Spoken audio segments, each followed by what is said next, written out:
não tem outro Deus, não existe outro Deus, só existe um Deus. E o Deus de Jacó é o nosso Deus, que é o Deus da aliança, é o Deus da promessa. Então é o nosso Deus. Então aqui tem essa petição, ela já está sendo direcionada à pessoa certa, ao Deus Todo-Poderoso, ao nosso Deus. Aquele Deus que era deles lá é o mesmo Deus. Porque Hebreus 13:8 diz que o Senhor é o mesmo ontem e hoje e eternamente. Então é o mesmo Deus. Esse Deus de Jacó é o nosso Deus. E nesse versículo 1 aqui, onde diz que o Senhor te ouça no dia da angústia e da tribulação, né? Todos nós, enquanto vivemos nesse mundo, passaremos por tribulação, não tem jeito. O próprio Jesus disse, no mundo tereis aflições. Jesus disse. E talvez nesse momento, algum de nós possamos estar passando por alguma luta, alguma guerra, alguma batalha, ou já passamos, ou ainda vamos passar. Em Jó 5:7 está escrito, o ser humano nasce para a tribulação, assim como as fagulhas naturalmente voam para cima. Então, na palavra de Deus já diz, nós nascemos para a tribulação. Viu quando você vê uma fogueira, que você joga uma madeira, aquelas fagulhas vão tudo para cima? Então a tribulação do homem é tão natural que o homem vai passar, como essas fagulhas que voam para cima. Então nós vamos passar por tribulação. Mas quem que nos sustenta na tribulação? O Senhor é poderoso para nos dar a vitória. Então nós temos que confiar nele, esperar nele, e no momento certo ele dará a vitória. Então, nesse versículo 1, irmão, já levam com isso, nós estamos passando por batalha, estamos passando por lutas, mas o Senhor é poderoso para nos dar a vitória. Então, vamos confiar nele, esperar nele, descansar nele.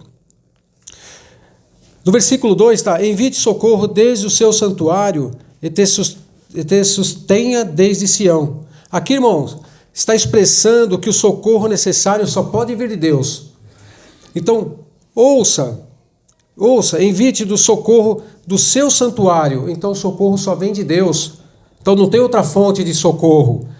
Não há qualquer fonte humana que pode garantir o nosso socorro e sustentar esse socorro. Então o nosso socorro vem de Deus, único e exclusivamente de Deus. No versículo 3, meu irmão, diz assim, lembre-se de todas as suas ofertas e aceite os teus holocaustos. Quando eu cheguei nesse versículo, eu parei. Deus ministrou muito no meu coração para trazer para a igreja hoje. O cerne da mensagem hoje, o coração da mensagem hoje está nesse versículo 3, o que Deus colocou no meu coração para transmitir para vocês. Para transmitir, né, para todos que vão ouvir essa palavra. Porque aqui diz o seguinte, irmãos, aqui diz assim, olha só que diz, lembre-se de todas as suas ofertas, isso, eles estão fazendo uma oração, e está pedindo para Deus, lembre-se de todas as suas ofertas e aceite os teus holocaustos. Então a oferta aqui, ela tinha que ser completa, o holocausto tinha que ser completamente queimado. Então aqui existe uma condição do quê? De aceite de Deus, da oferta e do holocausto. A vitória aqui vai depender dessa aceitação. E aqui nós encontramos um grande problema para nós, no nosso dia, para a nossa vida, nós estamos encontrando um grande problema aqui. Porque aqui é uma condição que determinar o sucesso também da nossa oração. Existe uma condição aqui. Assim como aqui determinava o sucesso da batalha, a vitória deles, se o sacrifício fosse aceito, se a oferta fosse aceita, nós também, na nossa oração, depende da aceitação de Deus. Depende da aceitação. Então nós estamos realmente, eu vejo aqui com um dilema agora, com um problema que tem que ser resolvido. Para que a oração seja eficaz, para que a oração possa ter efeito. Aqui eles falam para Deus lembrar e aceitar as ofertas de holocaustos, como eu disse. Então naquela aliança, Deus ele exigia sacrifícios, exigia ofertas. Então são sacrifícios e ofertas obrigatórias. E o rei, antes de ir para a guerra, ele se preparava, ele oferecia sacrifícios, ele se consagrava para ir para a guerra. Só que hoje, o que acontece? Era oferta para expiação pelo pecado e oferta pela expiação pela culpa.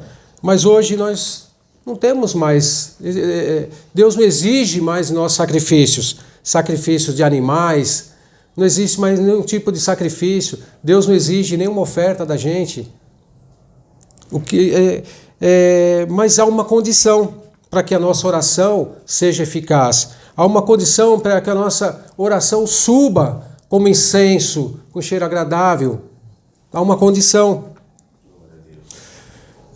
Como eu disse, hoje nós não precisamos sacrificar animais, pois o próprio Deus, na pessoa de Jesus Cristo, mediante a sua morte na cruz, se ofereceu em sacrifício vivo de forma definitiva. Ou seja, ele fez a oferta do seu próprio corpo, uma vez por todas. Amém, irmãos? Então não cabe a nós fazer mais sacrifício, porque Jesus se ofereceu em sacrifício vivo. Ele é o sacrifício vivo. Então não é mais necessário nenhum tipo de sacrifício de animais. Agora, só que é uma pergunta. Como eu falei, que ia ter perguntas, né? Para nós, vai ter algumas perguntas também. Se não precisamos, uma pergunta, se não precisamos fazer ofertas e sacrifícios, o que então Deus exige de nós? Se não precisamos fazer oferta e sacrifício, o que Deus exige de nós? Porque Deus exige. Eu vou falar. Na realidade, não sou eu que vou falar. Miqueias, ele dá essa resposta para nós. Em Miqueias 6:8, ele nos dá a resposta. Eu vou ler para vocês, tá? Miqueias 6:8 diz assim, ó: Ele, Deus, te declarou, ó homem, o que é bom. Ele te declarou, homem, o que é bom. E que é que o Senhor pede de ti, senão que pratiques a justiça, e ames a benignidade, e andes em humildade com o teu Deus. Então Miqueias aqui, ele diz o que Deus exige de nós. Então, que nós sejamos justos, que praticamos a benignidade, que sejamos benignos e que sejamos humildes. Isso aí em Miqueias 6:8. E aí eu pergunto, você está praticando a misericórdia? Nós estamos praticando a misericórdia? Nós estamos sendo benignos? Nós estamos andando em humildade com Deus? É uma pergunta para nós mesmos. E eu vou dar até um exemplo do que não é ser justo aqui. Eu vou dar um exemplo do que não é ser justo, porque fica mais fácil pelo não, que aí por esse não a gente consegue abranger todas as coisas. O que não é ser justo? A pessoa tá querendo vender, a pessoa quer vender um carro. A pessoa quer vender um carro. Aí o carro da pessoa vale 20 mil na tabela. Mas a pessoa está passando por necessidade, está passando por um problema. A pessoa vem, te fala, na tabela aqui é 20, mas eu estou vendendo por 15. Aí você compra. Aí a pessoa fala, opa, mesmo... Não falo pessoa do mundo não, eu falo no geral. A pessoa fala, legal, eu compro. Fala, oxe, eu fiz um negoção. O irmão estava com a corda no pescoço e eu fui e fiz um negoção. O carro valia 20 mil na tabela e eu paguei 15. Você não está sendo justo. Para você ser justo, você teria que chegar e falar, não, eu pago os 20. Eu não vou pagar os 15. Então você acha que fez um bom negócio. Na realidade, você está sabendo da necessidade da pessoa. Se você quisesse ser justo, fala assim, não, eu pago os 20. É justo, vale 20, eu pago 20. Você está precisando, então eu vou te ajudar. Essa é a questão de justiça. Isso é fazer a justiça. A pessoa vem te vender alguma coisa, você vê numa necessidade, você podendo abençoar no valor daquilo, não, você compra aquilo, às vezes a pessoa está tirando algo de casa para vender, para poder comprar uma comida. E a pessoa vai e compra aquilo, porque a pessoa tá com a corda no pescoço. E fala, a pessoa estava com a corda no pescoço, eu comprei e paguei baratinho. Então você não está sendo justo. Tá? Benigno. a gente está agindo, sendo bom para a pessoa, a gente está sendo benigno com a pessoa, a gente está ajudando essas pessoas, a gente está fazendo bem para essa pessoa. Então, quando você não pratica o bem, você não está agindo com benignidade, você não está sendo misericordioso, que fala, você tem que ser misericordioso. Então, às vezes a pessoa está passando por um problema, uma necessidade, você pode ajudar e a pessoa fala, não vou ajudar não, porque Deus está tratando essa pessoa, tá? Eu até poderia ajudar, não, mas deixa ela passar por isso, que Deus está tratando ela. Você está vendo que a pessoa está numa necessidade, mas não, você não está sendo benigno, você não está sendo misericordioso, você está julgando a pessoa. Então, você tem que ajudar, independente, você não pode falar, mas Deus está tratando ela, deixa que Deus está tratando. Tá? Ela tem que passar por isso mesmo. Não. Então, irmão, resumindo aqui, o pecado, a palavra de Deus diz que o pecado, ele bloqueia as nossas orações. O pecado não deixa as nossas orações subirem, né? Porque Isaías 59:1 diz assim, né? Eis que a mão do Senhor não está encolhida para que não possa salvar, nem o seu ouvido agravado para não poder ouvir, mas as vossas iniquidades fazem divisão entre vós e o vosso Deus, e os vossos pecados encobrem o seu rosto de vós, para que não vos ouça. Se a gente estiver em pecado, se Deus, a palavra de Deus diz que Deus vira o rosto. Vira o rosto. Então, o que a gente tem que fazer, a condição que Deus exige de nós, é que nós estejamos puros, nós estejamos livres do pecado, para que a nossa oração possa ser atendida. Então, muitas vezes está passando por luta, passando por guerra, passando por batalha, mas existe uma condição que está bloqueando a oração. Em 1 Pedro 3,7 diz que a oração do marido ela não é atendida, ela é interrompida, ela é impedida se o homem não tratar a esposa como o vaso mais fraco, se o homem não honrar a esposa. Então, para você ver que impede a oração, sim. Então, se não tiver de acordo com a palavra de Deus, a oração é interrompida. A oração ela não sobe. Então, muitas vezes, o insucesso daquela luta, daquela batalha, daquilo que nós estamos passando, ele se deve, muitas vezes, ao que? A nossa oração não está subindo, não está passando do teto, porque nós temos que nos consertar, nós temos que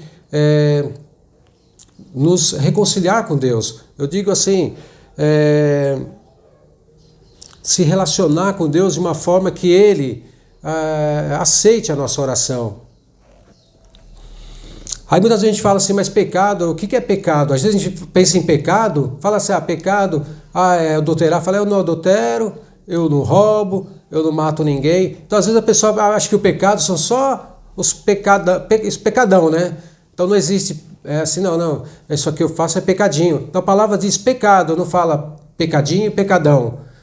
Então, muitas vezes as pessoas têm a dificuldade, nós mesmos temos a dificuldade de identificar o que é pecado.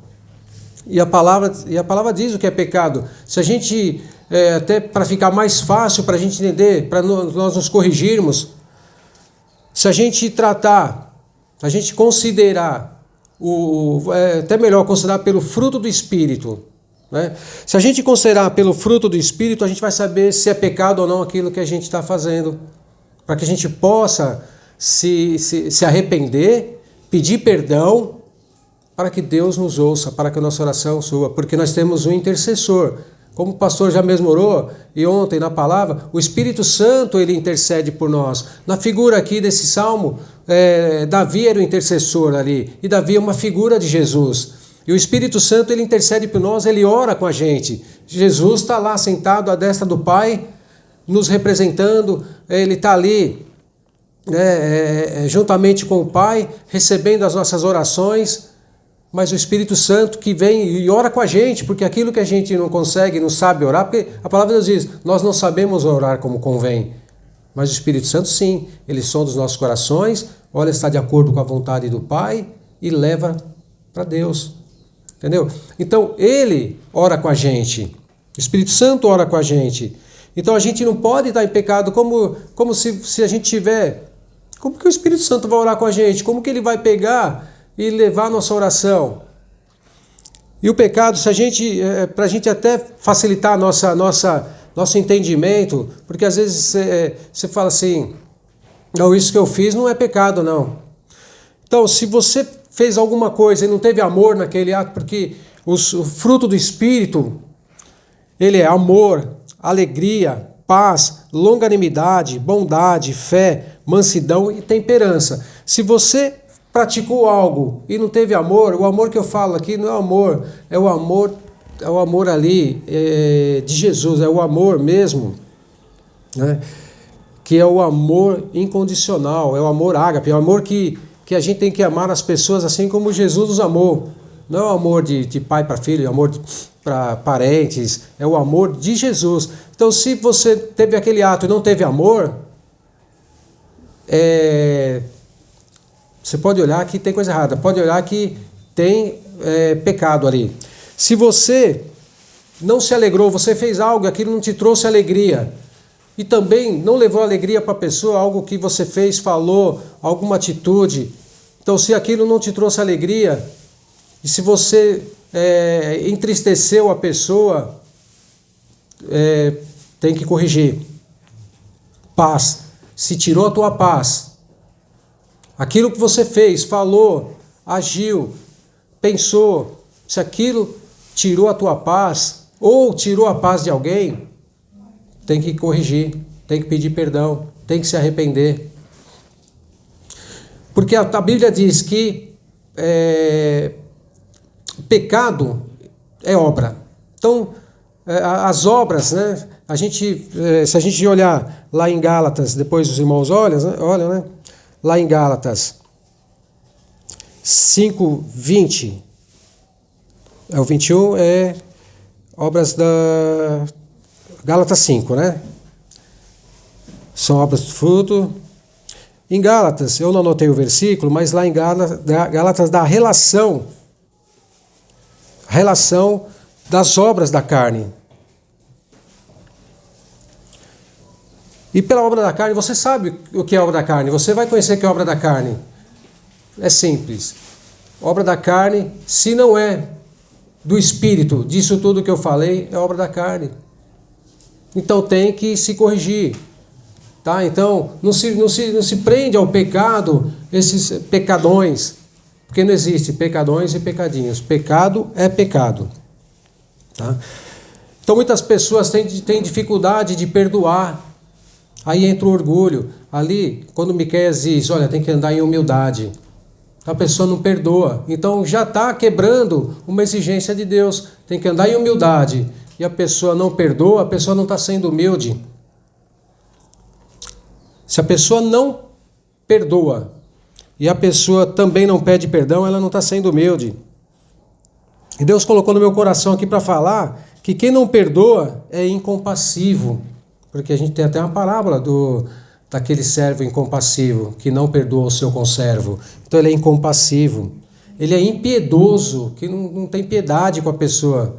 Então aquele que não perdoa é impiedoso. Ele é desobediente também, porque Jesus fala o tempo inteiro na palavra que olha, perdoa, perdoa, perdoa. Então a pessoa é desobediente, aquele que não perdoa é desobediente e é orgulhoso também, como eu disse. Por quê?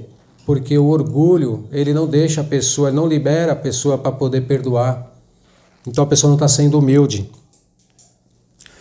Então, irmão, para a gente continuar, para a gente avançar agora aqui, nós precisamos tratar dessa área. A gente precisa tratar dessa parte, tá? Então, o pecado, ele nos afasta de Deus. Deus vira o rosto para nós. E as nossas orações, elas sobem em Apocalipse 5:6, está escrito assim, ó. E havendo tomado o livro, aqui é o Cordeiro, havendo tomado o livro, Os 4 animais e os 20 anciões prostraram-se diante do Cordeiro, tendo todos eles harpas e salvas de ouro cheias de incenso, que são as orações dos santos. Então diz que tem uma salva de ouro cheias de incenso, que são as orações dos santos. Então essa oração tem que ter subido como cheiro agradável, tá? Porque as nossas orações elas são guardadas por Deus. Amém? Agora, depois de tudo isso, irmão, nós vamos agora dar sequência aqui, que é no versículo 4, tá? Versículo 4 diz: conceda-te conforme o teu coração e cumpra todo o teu desígnio. Irmãos, aqui o povo ora para que todos os planos do rei tenham êxito e todas as estratégias dele, todas as medidas que ele vai tomar na guerra sejam bem-sucedidas. E assim é na nossa vida, as nossas orações elas têm que estar de acordo, as nossas petições têm que estar de acordo com a vontade de Deus. E a gente tem que orar para Deus para que Ele cumpra todo o propósito do nosso coração. Mas para isso tem que estar de acordo com a vontade de Deus, porque senão Ele não vai cumprir. Tá? Então assim nós temos que orar para que Deus cumpra os desígnios do nosso coração. Porque aqui o rei Davi tinha uma estratégia de guerra e Deus sabia qual era a intenção dele, que era lutar pelo povo. Então, que as nossas orações estejam de acordo com a vontade de Deus, porque às vezes vai pedir coisas que não estão de acordo com a vontade de Deus. No versículo 5 está assim, ó, nos alegraremos pela tua salvação. Em nome do nosso Deus, arvoaremos pendões. Satisfaça o Senhor todas as tuas petições. Aqui o povo já expressava, mesmo antes da guerra, o povo aqui já expressava a sua confiança no Senhor. Eles não estavam se importando com o que iriam enfrentar. Eles já se alegravam por confiar na força do braço do Senhor e nas suas promessas. Antes da batalha, o povo tinha certeza da vitória porque estavam indo em nome do Senhor Jesus. Eu falei Senhor Jesus porque estou trazendo para dizer, mas o nome do Senhor, porque é o Senhor Jesus que Ele existiu, Ele sempre existiu. Então aqui está falando do Senhor.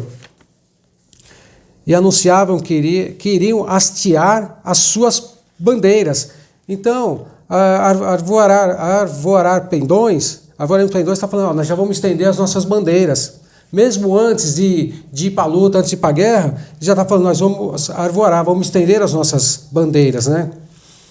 Diferentemente, porque quando os irmãos sabem, quando tem corrida, qualquer evento, ou a pessoa vai escalar um morro, quando ele chega lá, o que eles fazem?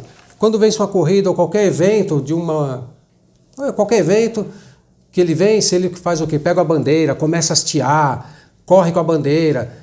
Quando a pessoa escala um monte muito alto, vai lá e finca já uma bandeira. Era isso que eles estavam falando aqui. Ó. Nós já estamos voando a nossa bandeira, vamos voar a nossa bandeira, é a certeza da vitória. E assim as nossas orações, irmão. A gente tem que orar com confiança. A gente tem que orar já falando, Senhor, eu já estou me alegrando, eu vou levantar minha bandeira, Você já ora com a confiança que Deus já está te dando a vitória. Não vai esperar primeiro acontecer para depois você pegar e fazer igual, primeiro eu corro, tudo, tal, depois eu pego a bandeira. Não, aqui a vitória já é tua. Já começa a hastear a tua bandeira. Já confia. A palavra de Deus diz aqui, em Romanos 12, que alegrai-vos na esperança, sede pacientes na tribulação e perseverais na oração. Então está falando para você já se alegrar na esperança. Se Deus prometeu, Ele vai cumprir. Então se alegra. A palavra de Deus diz assim, alegrai-vos na esperança. Já vai hasteando sua bandeira, falando, Senhor, eu vou levantar minha bandeira. Tá? Então era isso que eles estavam fazendo aqui. Já de antemão, já falando que iam mesmo hastear a bandeira. Era a certeza da vitória que eles tinham. E no versículo 3 diz assim, ó, agora sei que o Senhor salva o seu ungido. Ele o ouvirá desde o seu santo céu com a força salvadora da sua destra. Nós vemos aqui, irmão, expressa mais uma vez a grande confiança de que Deus responderia à oração. Porque aqui, quando se preparavam para a guerra, ia um levita e um sacerdote na frente, né, para falar com o povo, passar as instruções de Deus, né? Mas aqui, esse levita, ou esse sacerdote, já tinha anunciado a Deus, respondeu. Deus respondeu. A vitória é certa. Então aqui, o rei Davi fala assim, olha, já sei que a vitória é certa. Já sei, porque Deus, ele ouviu, tá? Então, quando a gente está orando, quando a gente ora, a gente já tem que orar com essa confiança, porque Deus, ele confirma no nosso coração. Quando a gente ora com a certeza que Deus está cuidando, ele responde, ele traz um conforto no nosso coração, ele nos acalma, ele nos deixa relatado, porque ele confirma no nosso coração. Então, por isso que às vezes está passando por uma batalha, uma luta, e você fica tranquilo, as pessoas falam, nossa, como que você está assim, desse jeito, enfrentando esse problema, tudo tal? Porque Deus já confirmou no nosso coração. E aqui que eles estão fazendo também, já foi confirmado, só que lá dependia do quê? De um levita, talvez um levita, um sacerdote, que estava na frente lá, de vir receber de Deus. Hoje não, hoje Deus fala direto com a gente, fala no nosso coração, ele confirma no nosso coração. Então nós já temos que ter essa certeza. Nós temos que ter a certeza que Deus, porque não importa o que vai acontecer, mas ele já deu a resposta. Então a gente tem que descansar, nessa resposta de Deus. No versículo 7, irmãos, diz assim, uns confiam em carros e outros em cavalos, mas nós faremos menção do nome do Senhor nosso Deus. Então aqui, independentemente da batalha que eles iriam enfrentar e da força e poder do exército inimigo, a confiança do povo estava no nome do Senhor, o Deus Todo-Poderoso. Então eles não confiavam em nada, em armas, em armamento, nada. Eles não temiam os inimigos por conta do armamento, mas eles confiavam no nome do Senhor. E aqui eu queria fazer mais uma pergunta. Em quem está a sua confiança? Responda para você mesmo. Em quem está a sua confiança? Quais são, mais uma pergunta, quais são os carros e cavalos que você está confiando? Quais são? Quais são os nossos carros e cavalos, né? Que nós estamos confiando. Será que é você mesmo? Está confiando em você mesmo? Porque a palavra de Deus diz, maldito o homem que confia no próprio homem, né? No sentido daquele homem que não confia em Deus. A nossa confiança está em Deus. E talvez esse carro e cavalo aqui, talvez essa confiança tua esteja no teu coração. Fala assim, não, eu estou seguindo o meu coração, minha confiança no meu coração. O que o meu coração falar para eu fazer, eu vou fazer. A palavra de Deus diz também que enganoso é o coração do homem. Enganoso é o coração mais que todas as coisas. Mais que todas as coisas. Está em Jeremias 17, 9. E outra, será que está na religiosidade? Será que a confiança está na religiosidade? A religiosidade não nos traz confiança também. Porque na palavra de Deus diz, Mateus 7, 21 diz, nem todo aquele que me diz Senhor, Senhor entrará no reino do céu. Eram religiosos. Então nossa esperança está no Senhor. A nossa força está no nome do Senhor. É nele que nós temos que buscar a força. É nele que nós temos que nos lançar, deixar ele agir por nós, não nós. E mais uma perguntinha aqui. Qual o tamanho do seu problema? Qual o tamanho do seu problema? Você acha que seu problema é grande perto de Deus? Qual o tamanho? Esse exército tinha um problemão pela frente, mas não deram a mínima para o tamanho do problema. E nós temos uma passagem bem bacana na Bíblia que nos dá essa dimensão do que é o problema.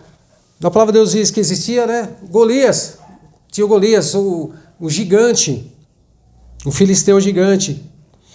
E todos os homens de Israel temiam ele, pelo tamanho dele, pela força. E o próprio Golias também, ele se vangloriava pela força dele e pelo armamento dele, a armadura, a lança, tudo que ele tinha. Mas ele era um gigante, ele só passava de um gigante e confiava na sua força, ele confiava nele, ele era um gigante.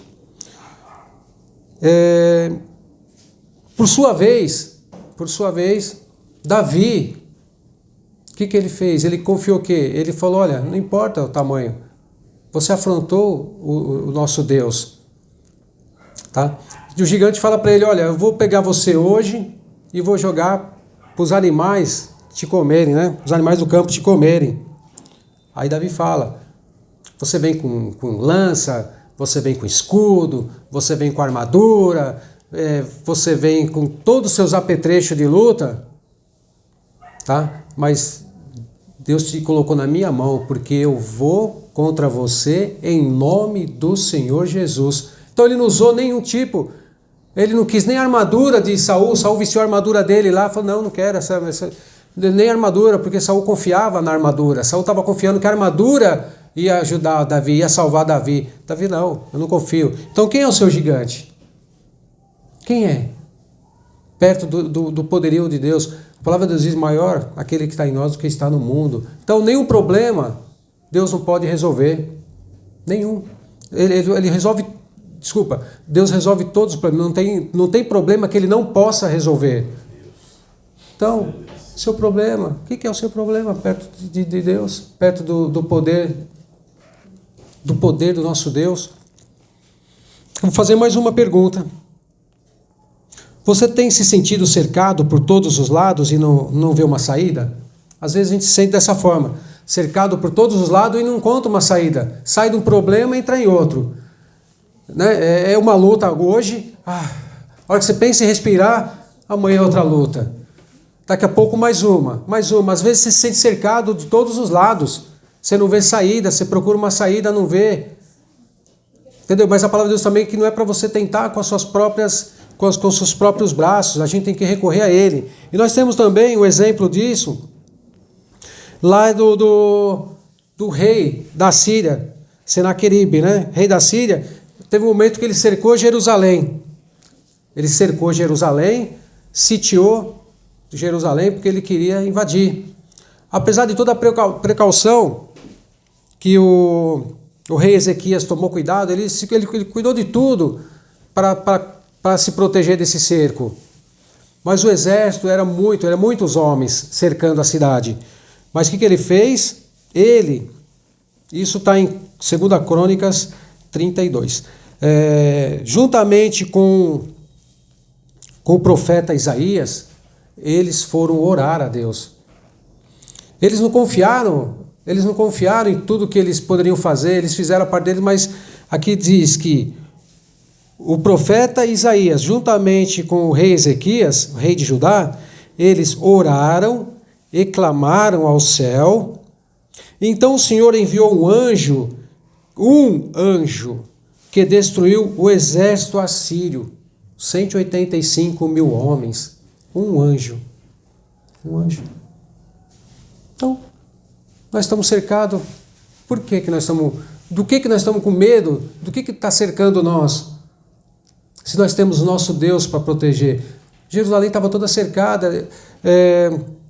O rei Ezequias estava cercado, não tinha saída. Não tinha, porque o próprio Senaqueribe falou, não tem Deus, a gente não houve um Deus ainda de nenhum povo que foi capaz de nos derrotar. Nós vencemos todos os deuses. Só que nós temos um Deus poderoso.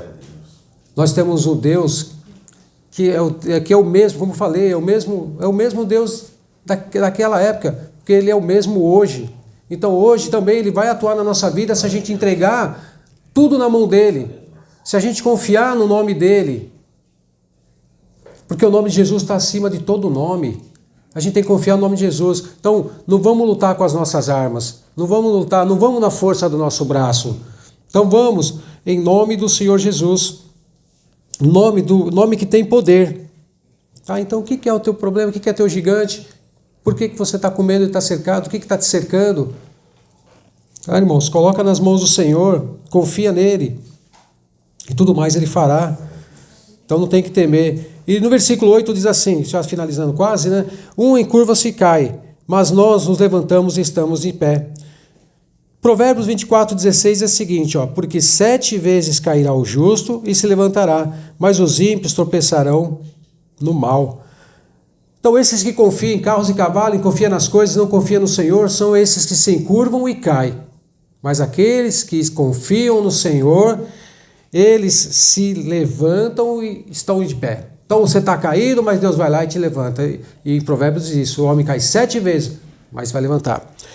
Salmo 37:24 também diz, ainda que o homem caia, não ficará prostrado, pois o Senhor o sustém com a sua mão. Então pode cair, mas não vai ficar prostrado, porque o Senhor vai suster com as mãos. Então, irmão, se confiar em coisas, certamente vai se encurvar e cair. Mas se confiar no Senhor, se você cair, Ele te levanta. Pedro confiou no Senhor. Quando Pedro disse que ele andou sobre o mar, ele confiou. Jesus falou para ele, vem, anda sobre o mar. Ele confiou e ele foi, mas ele se distraiu. Quando ele se distraiu, né, ele olhou para o lado, ele caiu. Mas Jesus não deixou ele cair, não deixou ele afogar. O que Jesus fez? Estendeu a mão para ele, levantou. Então ele distraiu. Então às vezes a gente vai distrair também. A gente vai dar uma vacilada também. Mas Deus vai nos levantar. Ele vai lá nos pegar, porque Ele não vai deixar a gente ficar prostrado. Não vai deixar a gente caído. Tá? E no versículo 9, no 9 já encerrando, salva-nos, Senhor, ouça-nos, ó Rei, quando clamarmos. O versículo 9, na realidade, ele termina como começou. Então lá no começo diz, o Senhor te ouça no dia da angústia. E aqui no 9 fala assim, ouça-nos, Senhor. Tá? E para encerrar, meus irmãos, eu queria encerrar com esse versículo que eu falei, eu citei algumas vezes, e eu tinha colocado ele aqui como encerramento aqui. Que o nosso Deus é o mesmo Deus de ontem, de hoje e eternamente. Hebreus 13:8 diz assim, Jesus Cristo é o mesmo ontem e hoje e eternamente. E é nesse Deus que nós temos que confiar. É nesse Deus que nós temos que confiar. E quero encerrar também com uma última pergunta, tá? Essa última pergunta. Em quem você confiará? O tema dessa mensagem, ele começou, em quem está a sua confiança? O tema, eu até esqueci de falar, o tema é, em quem está a sua confiança? E eu encerro perguntando, em quem você confiará? Amém, meus irmãos? Essa é a mensagem que Deus colocou no meu coração para trazer para a igreja hoje. Amém? Então vamos confiar somente no Senhor.